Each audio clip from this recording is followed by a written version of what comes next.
नमस्कार साथियों, स्वागत है आप सभी का। This is Pavan and you are watching learn with Pavan sir official YouTube channel.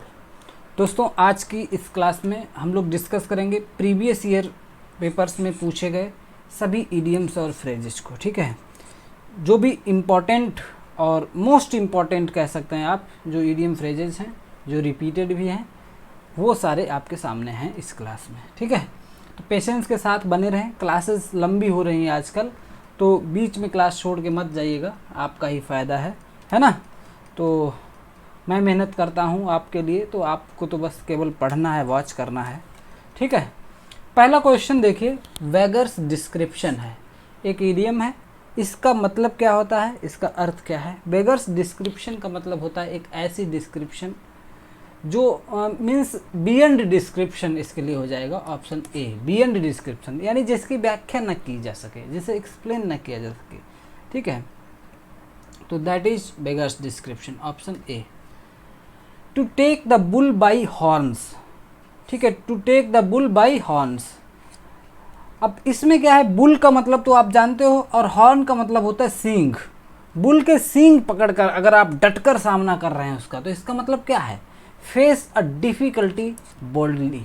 ठीक है, किसी कठिनाई को बहुत अच्छे से, साहस के साथ फेस करना, इसके लिए यूज होती है to take the bull by the horns. ठीक है, ऑप्शन डी सही आंसर है।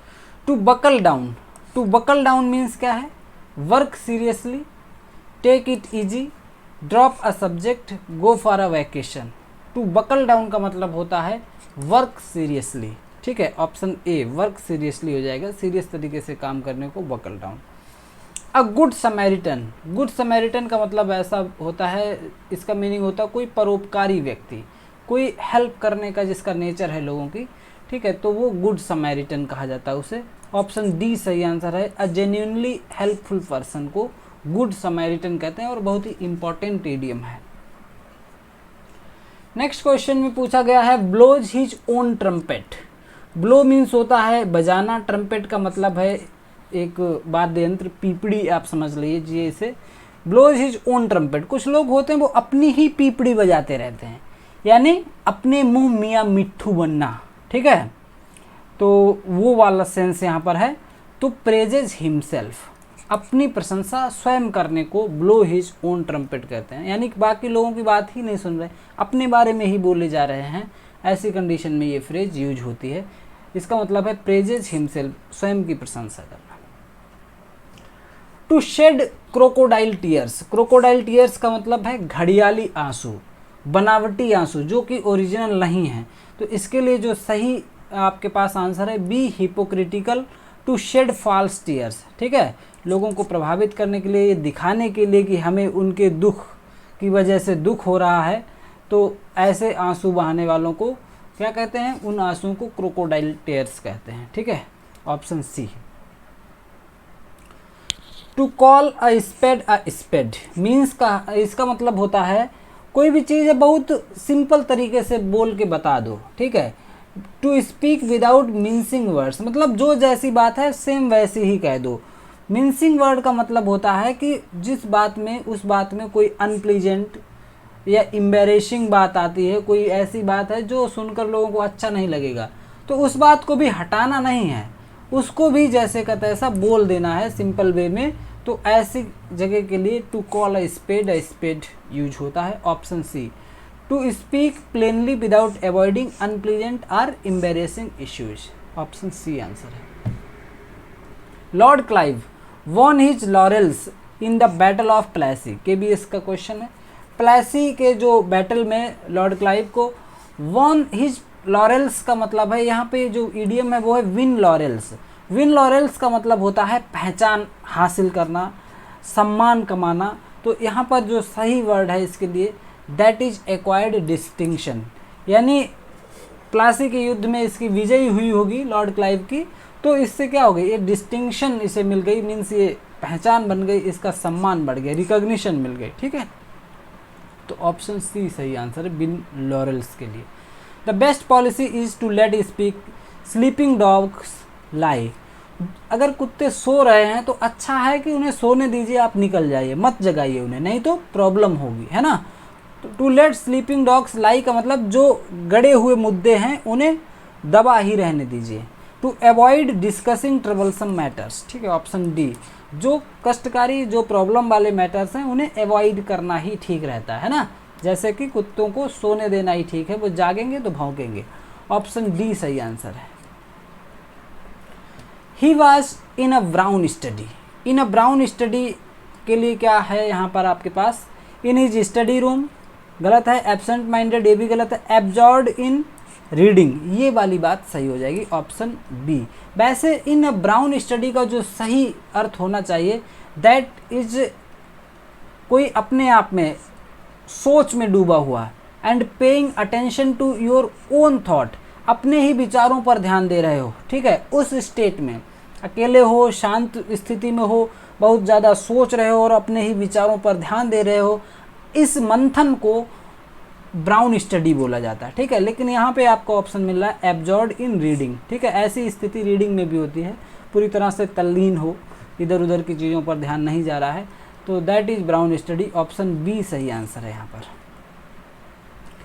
अ good teacher should have the gift of gab, gift of gab का मीनिंग आपको बताना है। गिफ्ट ऑफ गैब एक बहुत ही इंपॉर्टेंट इडियम है जो कि यूपी पीजीटी 2002 में पूछा गया है, केबीएस पीजीटी में भी पूछा है। गिफ्ट ऑफ द गैप का मीन्स होता है power of eloquence, power of speaking, ठीक है। कुछ लोग होते हैं जिन्हें बोलने की कला बहुत अच्छी होती है, इसका मतलब क्या है, उन्हें गिफ्ट ऑफ गैप है, ठीक है, यानी वो टैलेंटेड हैं स्पीक करने में, बोलने में, लोगों को बातों से प्रभावित करने में। ऑप्शन सी आंसर है इसके लिए, ठीक है। तो टीचर में ये चीज़ होनी ही चाहिए। क्लास को लाइक कर दीजिए, अभी और भी क्वेश्चंस हैं, इंपॉर्टेंट क्वेश्चंस हैं, और जिसने भी अभी चैनल को सब्सक्राइब नहीं किया है ज़रूरी तौर पे चैनल को सब्सक्राइब कर लें, ठीक है, इसी तरीके की बहुत ही इंपॉर्टेंट क्लासेस को वॉच करने के लिए। To deal in something, to deal in पूरा इडियम ना पढ़ें, फिर भी डील इन का मतलब ही होता है बिजनेस करना, ट्रेड करना, ठीक है, डील इन, तो to trade in something, option B सही आंसर है। तो डील इन का मतलब व्यापार करना, option B. Red letter day का मीन्स होता है, रेड लेटर डे का मतलब होता है इम्पॉर्टेंट डे, आपकी लाइफ का कोई भी जो बहुत इंपॉर्टेंट डे आपको लगता है वो आपके लिए रेड लेटर डे होता है। किसी भी स्पेशल डे को, हैप्पी डे को, इम्पॉर्टेंट डे को रेड लेटर डे कहा जाता है, जिसे आप याद रखते हैं। जैसे यहाँ पर एक एग्जाम्पल है, the day I first set foot in America, वो दिन जिस दिन मैंने पहला कदम अमेरिका में रखा था, यानी मैं अमेरिका पहुंचा था, was a red letter day for me, वो हमारे लिए एक रेड लेटर डे के बराबर है। ऑप्शन सी सही आंसर है, ठीक है। What does the idiom smell a rate, smell a rate का मतलब होता है कुछ सस्पेक्ट होना, कोई शक होना, ठीक है, कुछ घटना घटने की आशंका होना, स्मेल अ रैट का मतलब ये होता है, ठीक है। तो यहाँ पे कुछ है, to have reason to respect गलत है, टू टॉक बोस्टफुली डींगे मारना गलत है, टू टॉक अनफेयरली ये भी गलत, टू डिस्करेज हतोत्साहित करना ये भी गलत है, यानी यहाँ पे ऑप्शन ई सही है, क्योंकि नन ऑफ दीज आपका आंसर होना चाहिए। और स्मेल अ रैट का मीन्स होता है टू सस्पेक्ट और realise that something is wrong in particular situation, किसी स्थिति में आपको ऐसा लगना कि कोई सस्पेक्ट करने की बात है, कोई शंका की बात है, आपको लगता है कुछ गलत होने वाला है, ठीक है। तो ये हैमलेट के जैसी ही समझ लीजिए। हैमलेट में एक लाइन है, आपको ध्यान होगा, जो कि वो लाइन है, something is rotten in the state of Denmark, यानी कुछ तो गड़बड़ है डेनमार्क में, ठीक है।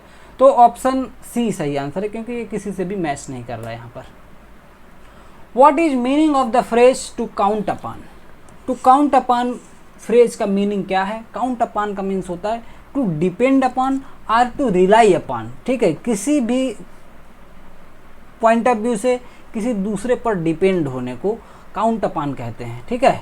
तो डिपेंड, निर्भर होना, ऑप्शन डी सही आंसर है। What does the idiom hue and cry means, hue and cry का मतलब क्या है? ह्यू एंड क्राई का मतलब है to keep aloof from, to create crisis, a general outcry of alarm, option C है। जो जनरल आउटक्राई होती है, चीखा चीख मच जाती है, कोहराम मचता है, हो हल्ला मचता है, शोर शराबा होता है अचानक किसी कारण से, उसे ह्यू एंड क्राई कहते हैं, ठीक है। ह्यू एंड क्राई एक पब्लिक आउटक्राई होती है या प्रोटेस्ट होता है। खास तौर पे ये मेडिएवल इंग्लैंड में इसकी शुरुआत हुई थी इस फ्रेज की, to call for the community to to pursue suspected criminal. कोई क्रिमिनल होता था कम्युनिटी में, उसे लोग उसका पीछा करते थे तो उस समय चिल्लाते थे, जैसे रात में कहीं चोर आ जाए तो लोग शोर शराबा करते हैं, उस कंडीशन को ह्यू एंड क्राई कहा जाता था।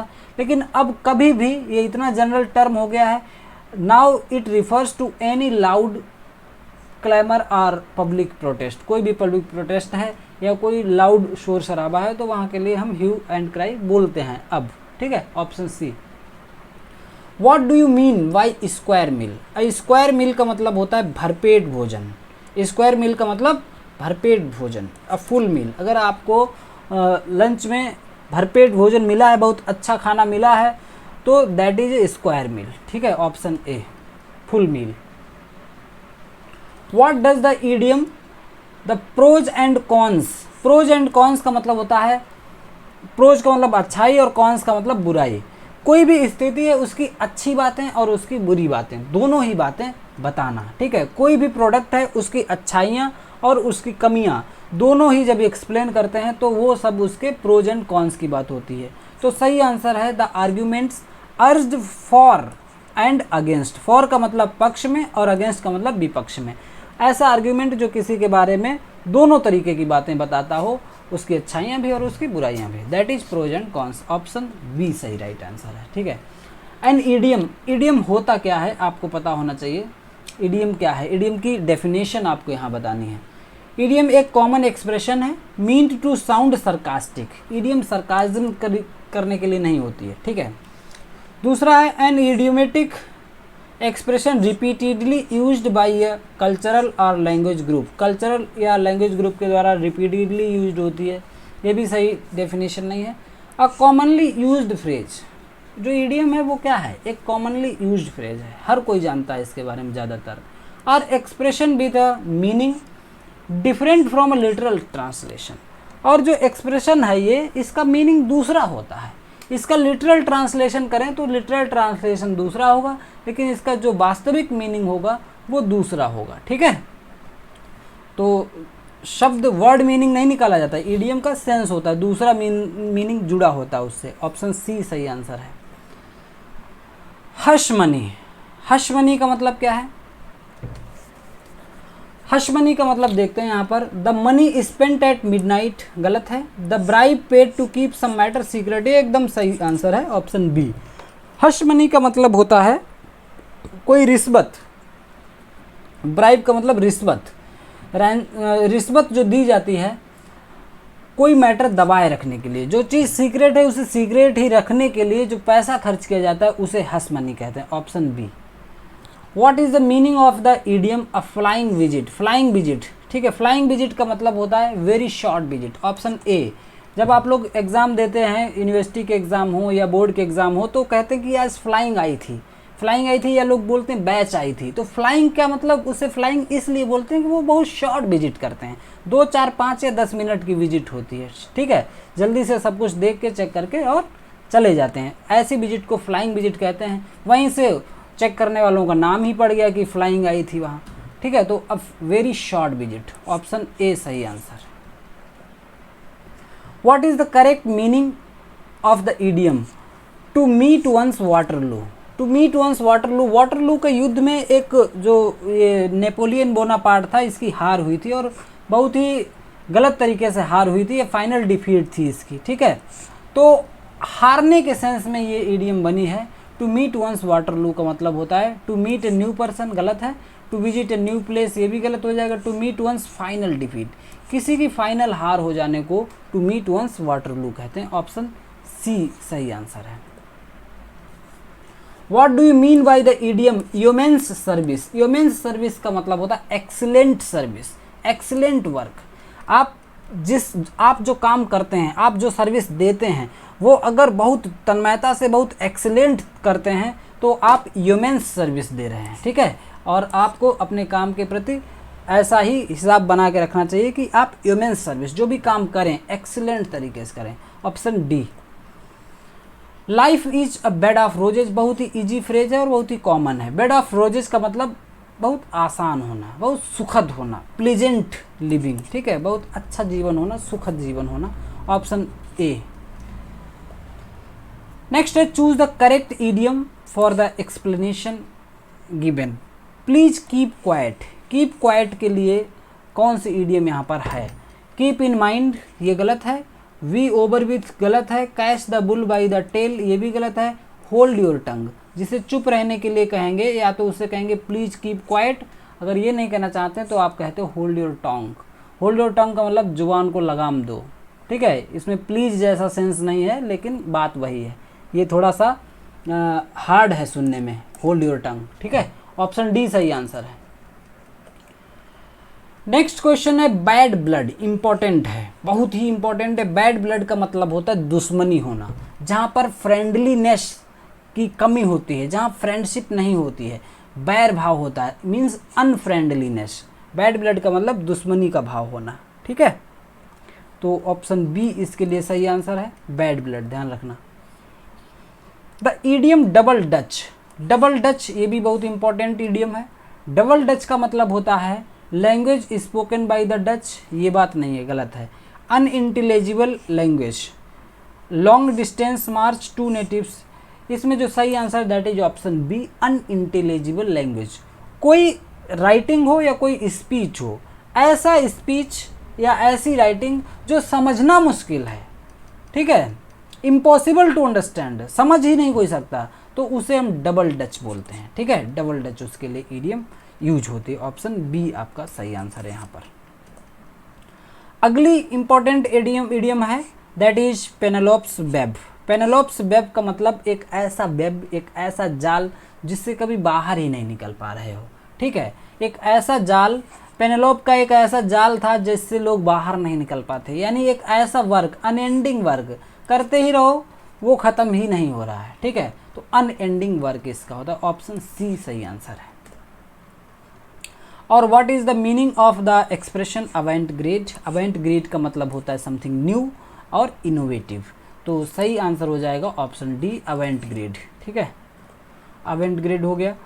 To bell the cat, to bell the cat का मतलब अब बिल्ली के गले में घंटी कौन बांधेगा, वहीं से बनी है ईडियम फ्रेज। जो बहुत सारे चूहे थे उनका शिकार हो जाता था, तो चूहों ने कहा कि भाई कुछ ऐसा करो कि बिल्ली के गले में घंटी बांधो। मैं बिल्ली नहीं बना पा रहा हूँ, ध्यान रखना।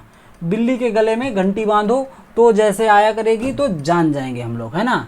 लेकिन बांधे कौन, समस्या, मीन्स जोखिम कौन मोल ले। वेल द कैट का मतलब जोखिम लेना, या डेंजर सिचुएशन में इस मिशन को लीड कौन करेगा, तो उसे कहते हैं well the cat, option A, ठीक है। सही आंसर आपका हो जाएगा option A. Correct meaning of the idiom, not to see eye to eye. Not to see, आँखों से देखना नहीं पसंद करते, आँखों से देखना नहीं पसंद करते हैं, नज़र मिलाना नहीं पसंद करते हैं, दैट मीन्स डिसएग्री। डिसएग्री का मतलब मीन्स एग्री ना होना किसी भी तरीके से, ऑप्शन ए सही आंसर है। और नेक्स्ट क्वेश्चन है आपका, the correct meaning of the idiom once in a blue moon. Once in a blue moon का मतलब होता है कभी कभार वाली घटना, कभी कभार होने वाला काम, कभी कभार दिखने वाला व्यक्ति, कभी कभार होने वाली घटना। Once in a blue moon का मतलब होता है वेरी रेयरली, वेरी रेयरली, बहुत कम, कभी कभार, ऑप्शन सी, ठीक है। और आज की क्लास में जितनी भी इडियम्स थी सारी कंप्लीट हो गई हैं। क्लास अच्छी लगी तो क्लास को लाइक ज़रूर कीजिए और कमेंट ज़रूर किया करिए, अपना व्यू रखा कीजिए, है ना। क्लास अच्छी लगी तो तारीफ़ करना भी ज़रूरी है। और आपको कौन सा टॉपिक अभी भी हार्ड लग रहा है, क्योंकि समय बहुत कम है, 15 से 20 दिन आपके पास हैं, और बहुत मेहनत कीजिए, रात दिन अथक प्रयास कीजिए। सोने वाला काम बाद में कर लेना, ठीक है, आराम करना है तो बाद में कर लेना, क्योंकि ये समय दोबारा नहीं मिलेगा। एक वैकेंसी निकल जाती है, उसके बाद कई साल इंतज़ार करना पड़ता है दूसरी बार परीक्षा में बैठने का, ठीक है। कोशिश कीजिए कि इसी बार सिलेक्शन हो, इसीलिए मेहनत लगातार कीजिए। उसमें आपको क्या चाहिए अलग से तो आप मुझे बताइए, मैं उस पर प्रॉपर वीडियो आपको दूंगा, कोई भी टॉपिक हो, ठीक है। मिलेंगे अगली क्लास में। Till then keep learning and keep watching. Thank you.